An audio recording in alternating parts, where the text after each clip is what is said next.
психолог с повече от 17 години практика съм попадала на хора, които преминават през тежки периоди в живота си, преживяват голяма болка и стрес и в резултат на това имат суицидни мисли. Т.е. започват да мислят за самоубийство. Официалната статистика показва, че само през миналата година 1 милион и 200 хиляди човека са направили опит за самоубийство. И най-честите причини за тези опити са загуба на работа, изневяра от страна на дългогодишен партньор, проблеми с закона, загуба на дом, силна болка от загуба на любим човек, диагноза за неизлечимо заболяване, ментална травма в резултат на стресиращо събитие. Често съм чувала: след като животът ми е толкова тежък и съм в постоянна емоционална болка, няма ли да е по-добре да се самоубия? Няма ли да е по-добре да дръпна шалтера, да спусна завесата и да приключа с този тъй наречен мой живот? Според мен тук няма правилен или грешен отговор. От една страна, християнската църква казва, че самоубийството е грешно и срамно и трябва да се избягва на всяка цена. От друга страна обаче, в недалечното минало в Япония се е смятало за голяма чест, когато един самурай или войник, победен в битка, реши да отнеме живота си чрез харакири. Така че, виждаш ли, отношението към самоубийството е различно в зависимост от културата на дадена страна. А питал ли си се какво мислят напредналите цивилизации относно това действие?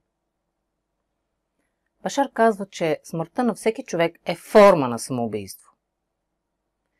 Това е така, защото по-висшата част от теб, твоят висш аз, е този, който решава времето и начина, по който ще умреш.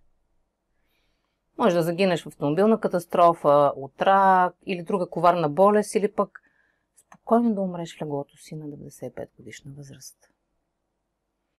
И понеже обстоятелствата около смъртта ти се решават от твоя висш аз, това логично прави всяка смърт вид самоубийство. Може да видиш повече по темата в това видео. Така че няма нужда да слагаме каквото и да е негативно значение на самоубийството, защото като всичко останало в живота ни и то е едно неутрално събитие. И така, на въпросът да приключа ли живота си по-рано или да продължа да живея с надеждата, че в бъдеще нещата ще станат по-добри, бих отговорила така. За мен животът е безценен дар. Този дар дава възможност на вечната ти душа да придобие нови умения и познания, благодарение на това ти временно човешко преживяване. С други думи, физическият живот е уникална възможност за душата ти да преживее различни теми и да научи конкретни уроци.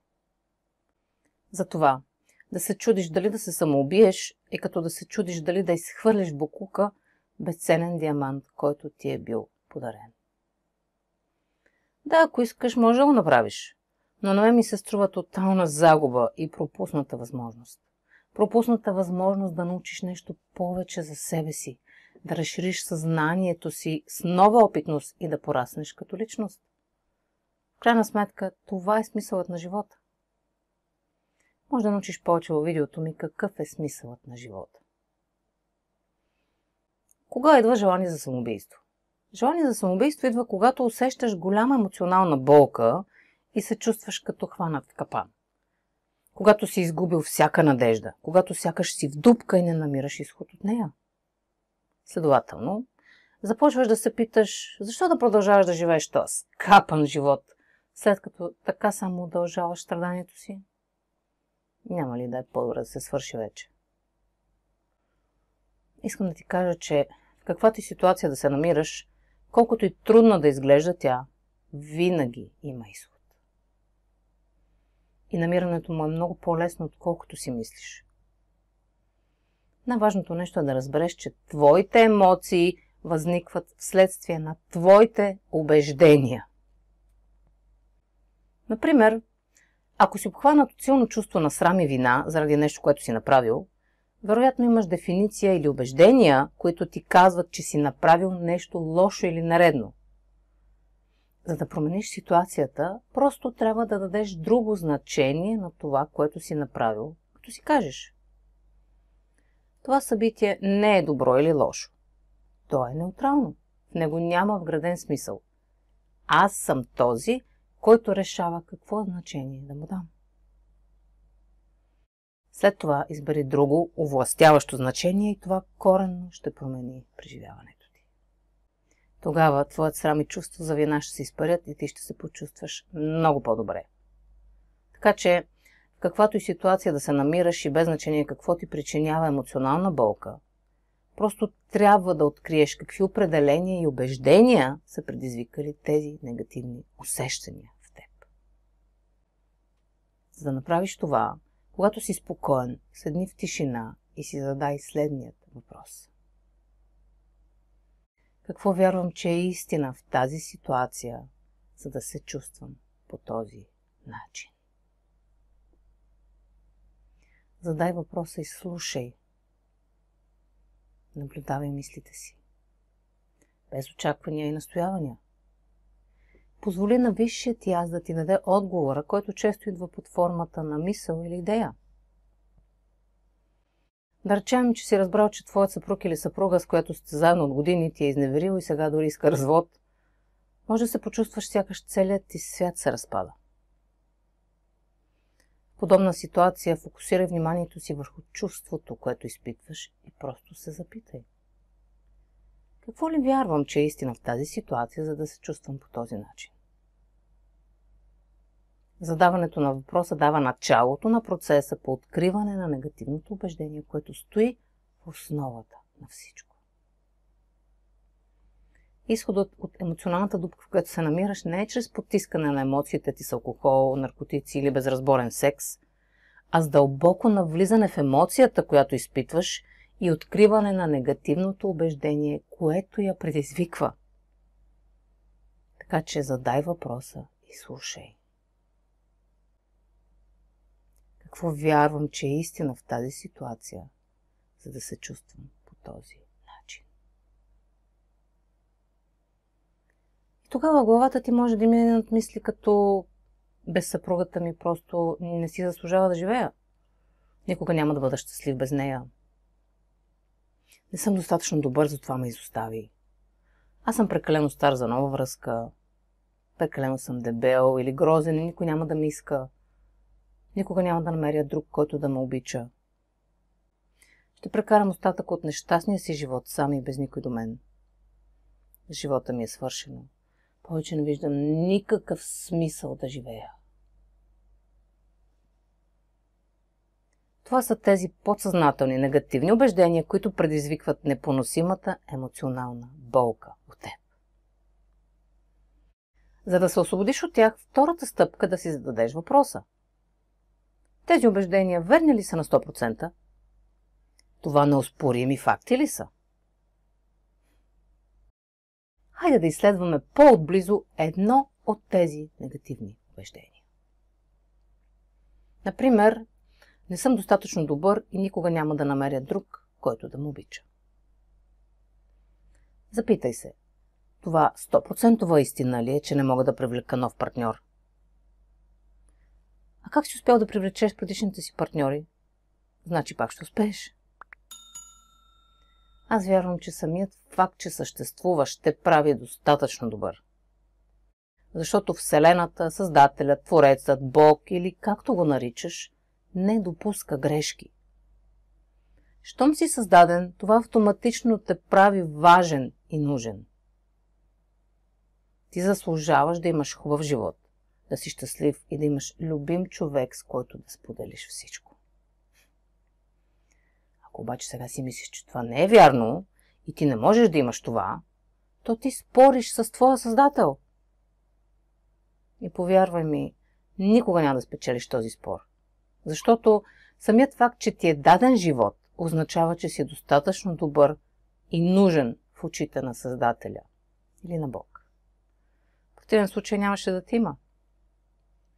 Така че приеми факта, че си достатъчно нужен и важен и продължи напред за живота си. Също така разбери, че няма значение как изглеждаш. Няма значение дали си дебел, стар, дали имаш пари или не.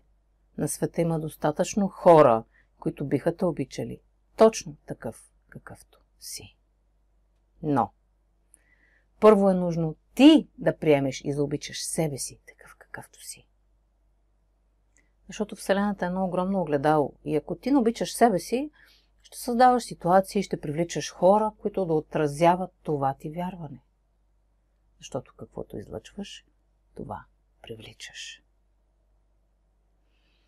Може да научиш повече за това как да заобичаш себе си в това видео. Виж нещата така. В момента на планетата ни има приблизително 4 милиарда мъже и 4 милиарда жени. Дори половинката ти да е 1 на милион, щом има общо 4 милиарда от същия пол, това означава, че има още около 4000 човека, които са 1 на милион, точно като него или нея и са подходящи за теб. Това, което трябва да направиш е първо да трансформираш негативните си убеждения за себе си и след това да започнеш да се срещаш с нови хора. Сигурна съм, че сред тези 4000 ще откриеш този или тази, която да ти е по мярка. Обаче, ако не промениш ограничаващите те убеждения, ти ще привлечеш подобен партньор, който да отрази тези вярвания за теб самия. Може да научиш повече във видеото ми взаимоотношенията като отражения. И ако решиш да погледнеш на нещата по този нов начин, е много възможно да си намериш нов, още по-подходящ партньор. И така, третата стъпка от процеса е да заместиш негативното убеждение, което те саботира, с нови убеждения, които работят в твоя полза. Така че, защо не избереш да повярваш в нещо положително? Например, може да си кажеш: аз съм добър човек. Аз съм достатъчно добър и значим, за да привлека нов партньор в живота си, който ще му обича точно такъв, какъвто съм. Това не те ли кара да се чувстваш доста по-добре? Не ти ли вдъхва надежда? Не облегчава ли леко болката ти? Разбери, че от теб зависи дали ще избереш да повярваш в убеждения, които те карат да се чувстваш добре, или в такива, които те карат да се чувстваш зле. Ти избираш. Точно така, както си повярвал в ограничаващите те убеждения, по същия начин можеш да повярваш в такива, които те самовластяват. Просто избери тези, които ти носят лекота и ти помагат да се чувстваш по-добре, и се освободи от тези, които ти тежат и те ограничават. Да, всичко е в твоята власт. И последната четвърта стъпка от този процес е да предприемеш физическо действие, което да циментира новите ти убеждения, че заслужаваш да откриеш любовта отново. Действието е много по-силно от всяко едно намерение. Действието демонстрира на Вселената, че ти си един нов човек с нови убеждения за себе си и света около теб. Не е нужно това действие да бъде нещо крайно или грандиозно. Може да бъде просто като да прочетеш книга за някой, който е изгубил любовта на живота си и след това я открил отново в очите на някой друг. Или да поговориш с приятел, който да ти помогне да се почувстваш по-добре. Или пък да си пуснеш романтичен филм, който да повиши вибрацията ти до ниво, на което бъдещият ти партньор може да те открие. Виж повече идеи във видеото ми на каква честота излъчваш. А подробна информация за стъпките по трансформиране на убежденията ти в позитивни може да видиш в това видео. А ако искаш да се гмурнеш още по-дълбоко в убежденията си, може да си вземеш запис на вебинара "Убежденията – твоята суперсила". В описанието под това видео ще намериш всички линкове. И така, в заключение бих искала да кажа, че за мен животът е един чуден дар и бих искала да изживея всяка секунда от него по най-добрия начин, на който съм способна, без да настоявам за конкретен резултат, като остана в позитивно състояние, без значение какво се случва около мен, и редовно проверявам и трансформирам негативните си убеждения в позитивни. Предполагам, че вече си разбрал, че всичко това са стъпките от формулата на Башар, която, откакто ежедневно прилагам в живота си, го превърна в едно вълшебно приключение. Линк към всички стъпки ще намериш в описанието под това видео. Така че, Ако нещо лошо ти се случи и се почувстваш притеснен или депресиран заради това, спомни си, че трябва просто да откриеш и промениш убеждението, което е създало тази емоция, и да го заместиш позитивно.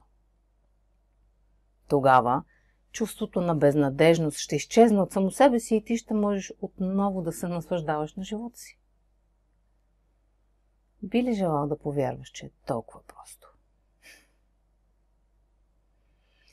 Благодаря ти, че отдели време, за да чуеш тази различна гледна точка. И ако ти беше полезна, харесай видеото и го сподели в социалните мрежи. А като натиснеш бутона Join, ще се присъединиш към най-големите ми фенове, за което ти благодаря от сърце. Ако имаш нужда допълнително разяснение и помощ за трансформация на убежденията ти, може да си запишеш час за лична консултация с мен. До скоро!